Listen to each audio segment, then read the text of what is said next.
Chapter 4. Deceit. Remember what I said about affairs. They're painful and have no future. But that wasn't all. I also mentioned that your affair with cigarettes involves deceit. You may find this offensive. You should. It is offensive, but look at the facts. Have you always been totally honest about how many cigarettes you smoke? Or have you conveniently forgotten those extra fags you borrowed, or that extra pack you got at the airport, or the few homemade ones you rolled from that pouch of tobacco that you inadvertently bought when you couldn't get any ordinary cigarettes? Not that you were desperate, of course. You just enjoy smoking, and it's perfectly natural to go into a blind panic when you can't do something you enjoy, isn't it? Have you ever smoked in someone's bathroom and then denied it so passionately that even you started to believe you hadn't done it? Did you really think you got away with it? Have you any idea what a bathroom smells like to a non-smoker after someone smoked in it? Do you really believe that any amount of air freshener or bathroom deodorant can mask the smell of cigarette smoke? If so, I have disturbing news. The smell has a half-life of about 20 years, and you couldn't wash it off the face of a diamond. I once smoked a cigarette in the kitchen of a friend's flat while he went out to get some Chinese food. When I realized how bad the smell was, I opened the kitchen window, allowing a force 10 gale to blow my cigarettes straight off the table and behind the oven, from where they had to be retrieved by my friend when he got back. And I still denied I'd smoked in his kitchen. What about the effects of cigarettes on your health? Have you been honest with yourself about those? Have you blamed that mysterious chest pain on stress or caffeine or a trapped nerve in your chest?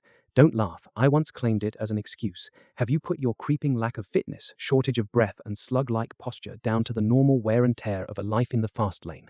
Have you put your waxy complexion and dull eyes down to the fact that you've not had a holiday for a while? Whenever you've been asked how many you smoke, have you ever corrected the amount upwards or always downwards? In fact, have you ever heard anyone proudly declare themselves to be a 60-a-day smoker? If you have, it's an act, believe me. I met one of these people a little while ago while I was about to start a nicotine trick workshop. He intercepted me on my way in and loudly declared that he was proud to be a heavy smoker.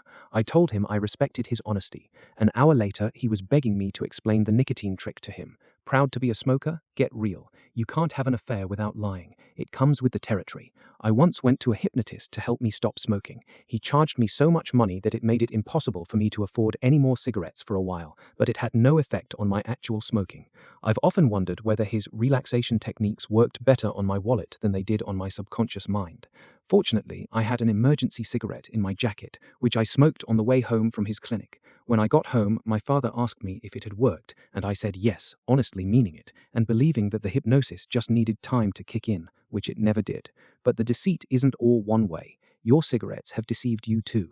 You've probably heard stories about someone deliberately infecting others with AIDS by starting sexual affairs with them. Can you imagine falling for someone who would use the moment of maximum intimacy to infect you with a fatal disease? You don't need to imagine it. Every cigarette you've ever smoked has betrayed you in exactly this way. You're having an affair with someone who is now going to kill you if you let them. You think this is overly dramatic? Consider the facts. Most women who are killed by violent partners have been attacked many times before the fatal attack. Millions of people stay in abusive relationships simply because they think they deserve it. What about you? Do you think you deserve everything you get from smoking? Do you believe you've done something bad enough to die for? You'd be amazed at how many smokers do. But I wasn't one of them. I wasn't prepared to die for my smoking, which is why I dedicated myself to researching every single piece of scientific information ever recorded on nicotine until I found the answer. I didn't expect to find it inside a single fact, but even if the answer had been long and convoluted, I still would have found it eventually. I won't lay down my life just so that the faceless suits who run the tobacco industry can put another few $1 million into their offshore investment portfolios, and I won't let you lose your life for them either, if I can help it. The start of your affair. Okay, now we know what your affair is. Let's look at the point in question, how it started. How does any affair start? There are actually three main ways. It can start because you're bored. It can start because it seems adult and exciting. It can start because you're unhappy and lonely. For me, it was the second reason. I smoked to fit in. As a schoolboy, I was short, skinny, round-shouldered, forcibly well-groomed, and as such, highly unimpressive. Worse still, I was good at lessons, but bad at football and hopeless at fighting. As a result, every attempt I made to deviously infiltrate the in-crowd was met with hostility, scorn, and on occasion, violence. But dire situations call for dire measures, and the only thing I could think of was smoking. I remember my first cigarette. It was a bitterly cold morning. The older boys I was trying to befriend had rolled one for me and were watching my attempts with smirking, predatory interest. I was wary of its contents, terrified of its creators, but desperate not to fail. I smoked it in front of them. I was dizzy, sick, and shaking, but I still did it because I wanted to belong, to be cool. That was the reason I smoked my first cigarette. But, as I now know, I smoked my second cigarette for a completely different reason. And as soon as I took the first drag on the second cigarette, deep inside my brain, a fatal wrong connection was made, a connection based on a simple chemical coincidence called the nicotine trick. As a result, I was hooked. My affair with cigarettes had started. What about you? Did you start smoking to fit in? Were you taken in by the image of confidence and sophistication that seems to be associated with cigarettes? If so, you're in good company. Most smokers start for this reason. But be honest, does smoking still seem grown up and sophisticated to you? Do you really feel attractive or mature with a cigarette between your lips? Or does it now seem weak, sad, pathetic, and childish? After all, you don't still dress or act like you did when you first started smoking, do you? Haven't you matured since then? Haven't you got rid of most of the silly habits that you had as a teenager? So why not smoking? Because as anyone who understands nicotine will tell you, smoking is not just a habit. Of course, the cigarette companies will always do what they can to trick people into starting affairs with smoking. They do this in some truly terrifying ways, most of which are beyond the scope of this book. During my research into the nicotine trick, I was fortunate to come into contact with Jim Haggart, a chartered psychologist and lecturer who just happens to be one of the world's leading experts in subliminal advertising techniques. Jim's articles are essential reading for anyone wanting to know how cigarette advertising can actually trick your brain into craving cigarettes. Back to your affair with cigarettes. Maybe it started like mine, because you wanted to appear adult and sophisticated. But sometimes people start smoking for another reason. I've lost count of the smokers who tell me they started smoking at funerals. In fact, I met one very recently. I asked him if he'd ever smoked before the funeral. He said no. I asked what had made him want to smoke at a funeral. I knew the answer in advance, but people absorb information better if they hear it from themselves. He said he was upset and wanted something to calm him. I asked whether it had. He explained that the first one was awful, but that the second one seemed to relax him slightly. I asked him if he had any idea why this might be, and he said he hadn't. Within 6 months of the funeral, this man's guilty affair with cigarettes had turned into a 40-a-day nightmare. He was desperate to escape, but frightened of what to expect. Incidentally, never forget that fear is infinitely more powerful than any drug. If you believe in voodoo magic, it can actually be used to kill you. If you believe in ghosts, they can haunt you. In both cases, the damage is being done not by knowledge, but by fear and confusion. And let's be honest, when it comes to stopping smoking, what are you supposed to think? There are so many people trying to tell you how difficult it is to stop smoking. How can anyone blame you for being anxious and confused? I don't blame you. The nicotine trick scared me half to death until I discovered how it worked. Had you ever noticed that sexual affairs are often based on having a twisted view of someone, a view that other people sometimes can't understand? Have you ever had a friend excitedly tell you about someone fantastically sexy and attractive they've discovered, and then been forced to keep a straight face when you finally met them? You may grin at the image, but behind my apparent flippancy is a dead serious message. The only thing that prevents you from ending your affair with your cigarettes is your own twisted view of smoking. But at this point, I can hardly blame you for this, because I've still not explained why it's twisted, have I? So let's move on. It's time to talk about the subject of your affair, your bed partner. If you absorb the contents of this book, you'll lose interest in your cigarettes, no matter how long you've been smoking, no matter how many cigarettes you smoke, no matter how many attempts you've made to stop smoking in the past. Whether you find this statement unbelievable or not makes no difference. If someone gives you a piece of information that makes it impossible for you to maintain the same view of something, that view changes, whether you want it to or not. This is what will happen to the relationship between you and your cigarettes. At this point, don't waste your time mentally dragging up the desperate lengths you've gone to in the past trying to stop smoking, or the miserable ex-smokers you know who tell you they still get withdrawal symptoms years later, or the fact that you were forced to sheepishly ask for your money back after attending a stop-smoking clinic 6 times.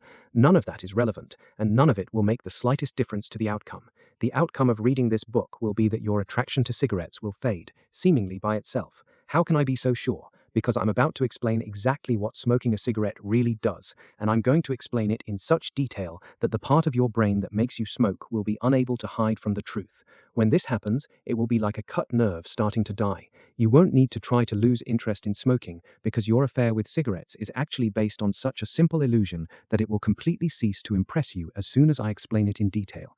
Have you ever seen the TV program Magic's Greatest Secrets Revealed? It's an American program in which a masked magician first executes some of the most famous magic tricks in the world, ranging from the tedious card tricks all the way to the potentially expensive, making jet airliners disappear.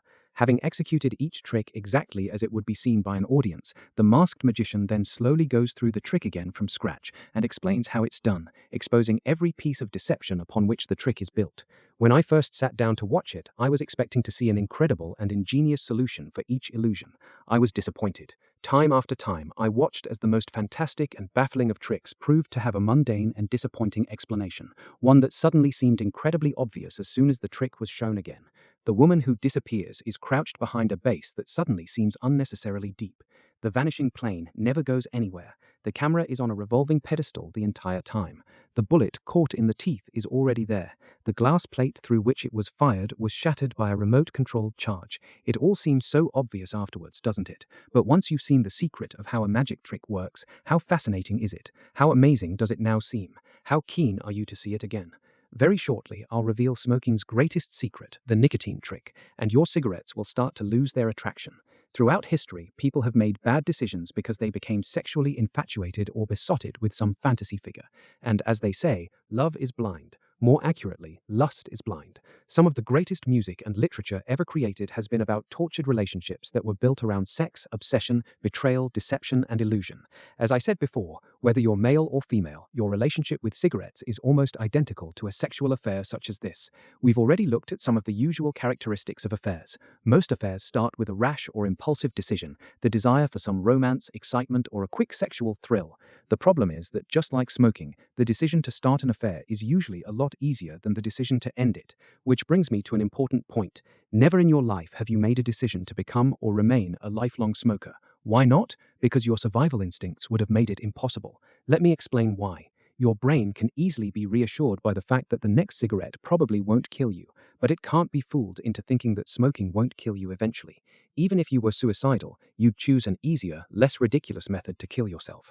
When you buy a carton of duty-frees, do you really relish the idea of smoking hundreds of cigarettes? You've probably never even thought about it like this, have you? But do you really look forward to all that smoke, all that coughing, all that inconvenience, all that wasted money? Do you really want to smoke all those cigarettes? No. The only cigarette you can ever look forward to is the next one. Sexual affairs work the same way. They need to survive on a day-by-day basis, simply because the long-term consequences aren't exactly much of an aphrodisiac, are they? The thought of one more passionate session is always exciting and pleasurable, but how exciting is the prospect of keeping the lies and hassle going for the next 20 years? One of the attendees to an early nicotine trick workshop told me she smoked because she had a self-destructive streak. I asked her why she had chosen such a humiliating and convoluted way of doing herself in. Of course, it soon emerged that her feeling of desperation had given her this self-destructive streak. It wasn't there before. She is now a non-smoker and, as far as I'm aware, is no longer considering moving nearer to Beachy Head. So, if you never took a decision to become a lifelong smoker, what decision did you take? You took a decision to flirt with smoking, to see what it felt like, to see how it would make you feel. If you're like me, you wanted to appear adult and sophisticated, or maybe you were curious, or maybe you felt tempted by the idea of being naughty. Or, like the grieving man I mentioned earlier, maybe you thought smoking would comfort you at a stressful time. But however it started, one day you found you were in too deep and couldn't stop, so you were forced to retrospectively make the decision to become a smoker.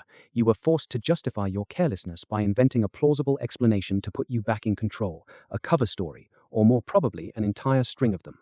In later chapters, I'll discuss all the usual cover stories, and you can quietly cringe as you recognize amongst them your personal reason for smoking, a secret that will just happen to be shared by about 100 million smokers, all who believe they thought of it first. But don't worry, by the time you start reading these cover stories, you'll already know how the nicotine trick works, which means you'll be too excited to care about any embarrassment you may feel. Every time I present a workshop, I meet someone who claims to be ecstatically happy as a smoker and who loudly insists that they don't need help of any sort. Sometimes it's someone who's given a lift to someone else who does want to stop.